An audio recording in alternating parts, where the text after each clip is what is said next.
Des étincelles qui vacillent au gré du vent, des lumières pour éclairer l'obscurité et du monde pour venir admirer un parc travesti de 1000 couleurs, 2 soirs pour égayer l'hiver.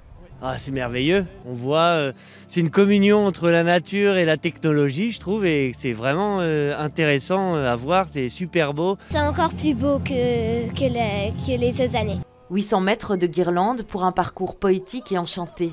Pour cette 3e édition des étincelles de Schaerbeek, les organisateurs ont visé les étoiles. Ce parc est vraiment magnifique et il y a notamment des arbres incroyables, des plans d'eau. Et donc nous, c'est vraiment de jouer avec la lumière pour mettre en valeur et vraiment créer une féerie autour de ce parc grâce à la lumière et à la musique.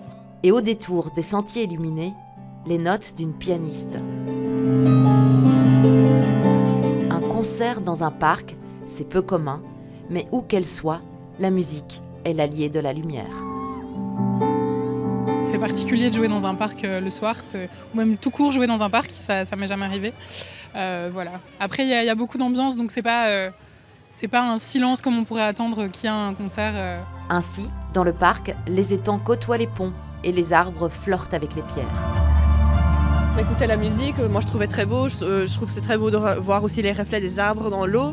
Donc moi je trouve que c'est très bien réussi en tout cas. Une nature et un public en communion, et au centre de ce spectacle, un jongleur de feu qui fait des étincelles.